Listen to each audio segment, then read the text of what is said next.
Hello everyone and welcome back to my channel. If you are new here, my name is Layla and for today's video, I'm going to be sharing my thoughts on Caleb Hammer's money steps. I put money steps in air quotes because I don't think Caleb Hammer has any sort of order of operations like the money guys or like baby steps as Dave Ramsey does. But I did receive a couple of comments asking for me to react or give my thoughts on his steps or his thought process. So I did some Googling and I found a video where he was on the Iced Coffee Hour, which is Graham Stephan's podcast, and he was talking about the steps that people should follow or his suggestions. This is a really short video and I've actually only watched like maybe 30 seconds of it. I wanted to just react to it, kind of first impression. So I haven't watched the whole thing, but from the few seconds that I did watch of the video, I know he had said that he doesn't have any steps for people to follow. Like there's not a one size fits all approach. So I think it's going to be interesting to see what he says, what steps he suggests for most people. Now, I am not somebody who consumes Caleb Hammer's content. I don't really like his content. I think what he's doing is pretty cool. He's built a solid business out of it, has a huge following, and he grew really, really quickly. And lately on my videos where I interview strangers in Atlanta, I've been getting some comments like, oh, it's the female Caleb Hammer. And I don't really love that. I don't really want to be the female Caleb Hammer. I don't love his approach. I think he is good with finances. I think for the most part, he seems like a good person and he wants the best for people, but his approach I do not like. So from the content that I've seen, I've never watched a whole video of his, but from what I've seen of it, it is just way too, way too intense. Like the yelling, the just making them look bad. I don't know why people even sign up to come on the show because they just get yelled at and then slammed in the comments, and I do not like that. I think it just creates a negative environment around finances. I realized though that people were commenting that because I guess it's something Caleb Hammer used to do. He used to just interview random people. I had to go to his channel and see that. I did not know he did that. I thought it was always just like in-person coaching or whatever, just financial audits. So that's pretty cool, but I would not whatsoever consider myself the female version of Caleb Hammer. But obviously what he's doing is working great for him, and I'm just going to go ahead and watch this video and share my thoughts. If you were to create your own 10-step program, let's say like... I don't like that stuff, dude. The Caleb baby steps. I don't like it. I hate one size fits all. Everything is a different person. You think everything is super nuanced, but like not super nuanced, but everything's going to apply to someone a little different. Why can't you just do something to the broad demographic? Out of 10 million people, this is going to work for more than half. I just think for the viewers watching, like generally speaking, if they want some actionable structure that they can follow. All right, let's think.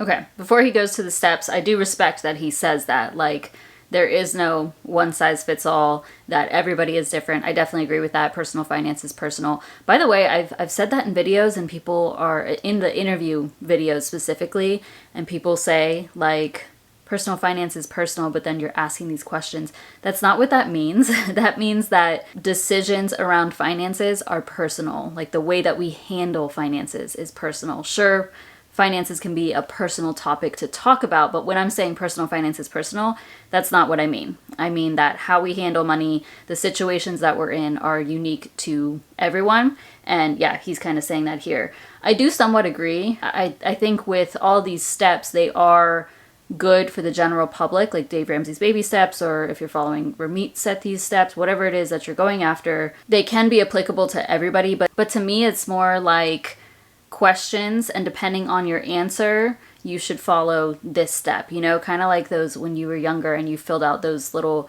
quizzes in magazines, like an outcome quiz. Do you have this? If so, then go down this path. Otherwise, go down this path. I feel like it should be more like that. Yeah, anyways, I respect that he thinks that way. Okay, 1 month emergency fund. 1 month emergency fund. Let's start there. Cover yourself for a month if anything goes wrong. For your needs plus wants? No, fuck wants. Are you kidding me? No, we're cutting all the way down. So this is 1 month emergency fund, absolute needs. Absolute needs. Okay. No, unless the only time I've ever given a little bit of wants is if they have a big gap between their minimum needs and their bring in income, but usually most people, it's just like that gap is not large enough to justify wants. Okay, start there. Okay, 1 month emergency fund and bare bones expenses. They're saying that. I think that's a good start. Y'all know that I do think like if you have a 401k plan with a match, you're vested immediately through your employer, you should start there. Unless you're like really struggling to pay with bills. But I don't know if he's even going to talk about that. Like maybe he'll mention that. I think 1 month of expenses is a good place to start. For a lot of people though, it's still just not going to be enough, especially these days. It's better than 1,000, that's for sure. I mean, some people's bare bones expenses could be 1,000 depending on living situations. But if something were to come up, like what if your expenses didn't cover your deductible, or if multiple things, like if you lost your job, that 1 month is just not going to be enough. If you have children, like things can happen at once, and that's where it gets tough. There's just no right answer when it comes to how much you should have saved before tackling everything else. But yeah, I think 1 month is pretty decent to start with. 1 month emergency fund. Then this is where again it's going to be based on discipline, but either avalanche all your debts that are not in collections or owed to a person, or debt snowball your debt. So do smallest to largest if you need to see the little successes along the way to keep you more motivated. Mm-hmm. But if you can be motivated all throughout, save the extra money in the end by doing the avalanche method. Mm-hmm. Then negotiate collections.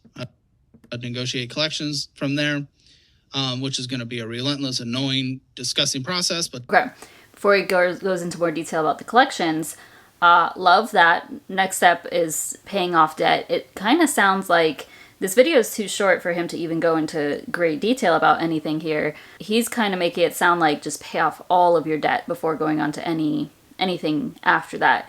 That was the approach for the most part that I took. Like I heavily focused on paying down my debt, but at the same time, I was continuing to save. I was continuing to invest a little bit, but primarily focusing on paying off debt. I liked a little bit of a balance between everything. With a heavy focus on debt. When I was Googling some stuff on him, I'm pretty sure he prefers the avalanche method. I think he's kind of like me in my thought process where money is very mathematical, but psychology plays a huge part in finances and paying down debt especially. So a lot of people need the snowball method. Which, yeah, I like that he gave the option. It's not like you have to do the snowball, you have to do the avalanche. You should just do what works best for you. And if you are somebody who just can focus on the numbers, you want to pay it down faster, you want to save more money, do the avalanche. So he said exactly that. And now he's talking about collections. I'm going to go back a little bit and listen to that again. Negotiate collections from there. Which is going to be a relentless, annoying, disgusting process. But to oversimplify it, let's say you did that, cool. And then if you had the conversation with the people appropriately at the time, then pay your personal debts back, like if you owe your mom some money. Mm-hmm. Now, if in the debt process, your mom's like, no, I don't feel comfortable with waiting that long, then include them in the snowball or avalanche process. But I would hold that towards the end if it doesn't strain the relationship and if they give their consent on that. Mm-hmm. From there, I go 6 month emergency fund or okay.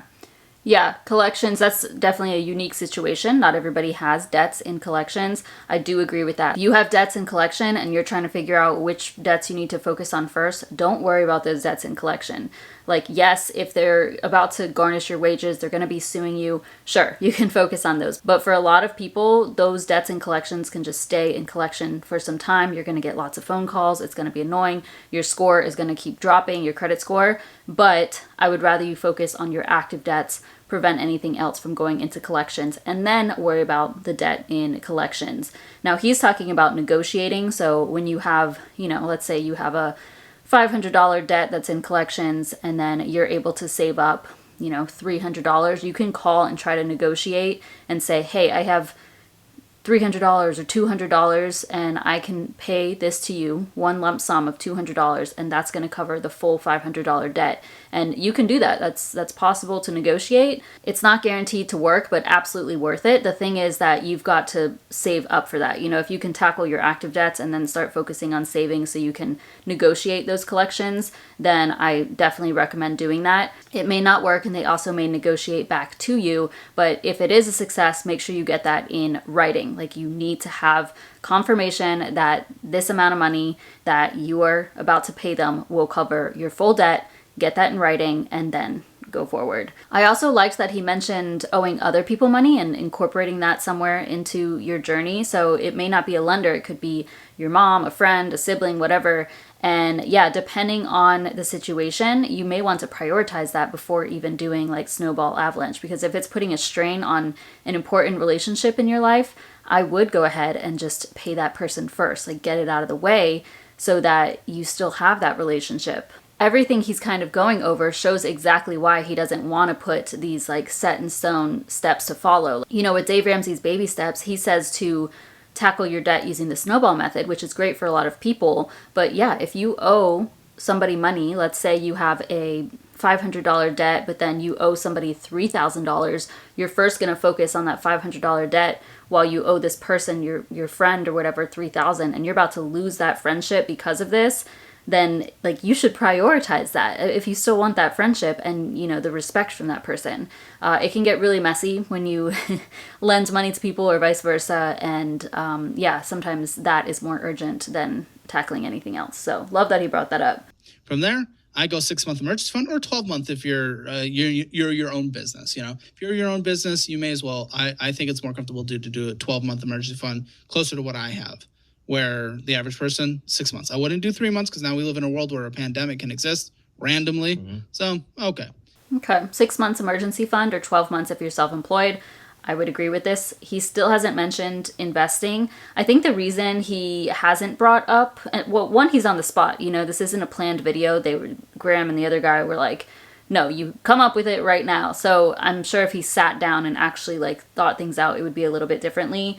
But he hasn't brought up investing, 401k, but that's because he's self-employed. I don't know what his history is, so he's maybe not even thinking of that as an option. Still hasn't been mentioned, and I think sometimes debt is not top priority for people, and that's absolutely okay. Like if you have a student loan that's 3% and you want to ride that out, that's not what I wanted to do. I wanted to pay it all off, but for some people that's okay, and they would rather invest because they feel like, or they know that they can make more money in the market. Something else he didn't mention with that debt payoff step is the mortgage. Like, I don't know if that's included in there. So not clear on that, but I think a 6-month emergency fund after is good. But I think at the same time, you could be investing, you know, like it's two things that you could work toward at the same time, split half and half. If you have, you know, 500 extra each month to work with, 250 to savings, 250 to investing, something like that. Some balance that you're comfortable with. But at the same time, I don't know when this was filmed, but I really do agree with the savings. Like, things are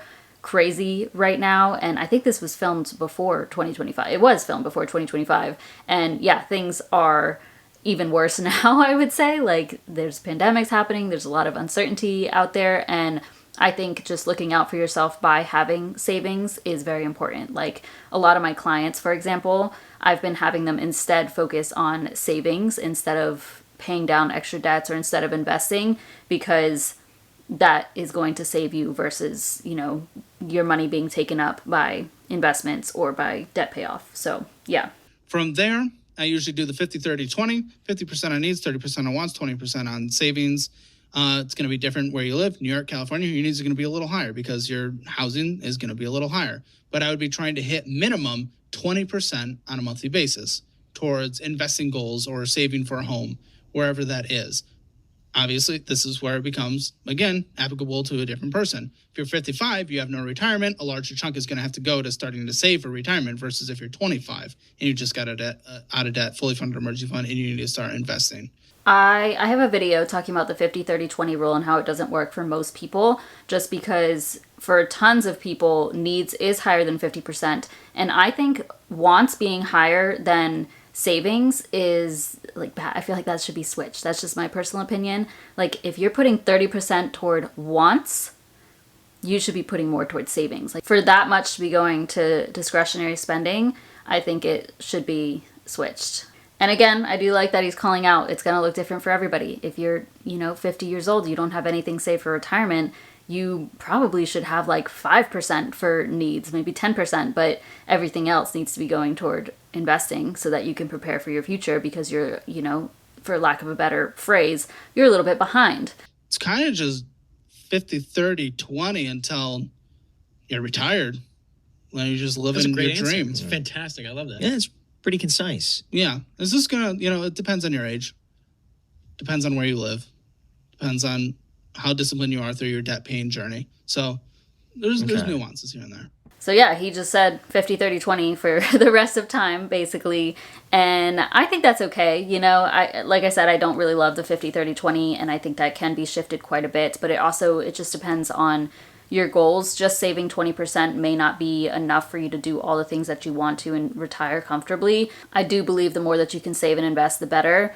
He didn't mention anything about like the 401k plan, any sort of employer retirement plan. He didn't even give specifics on investing, like where to invest or mortgage, those types of things too. But he was on the spot, so I'll give him that. I think because he was asked this and told to answer it without any thought, basically, he probably missed a few things. So I think his thought process is a little bit incomplete because of that. But that's what I found on his steps of what he would suggest for the vast majority of people. I don't think it's the worst thing I've ever heard. I think it's way too simplified for sure. I gave my thought on each thing, so that's how I feel for his 4 or 5 steps.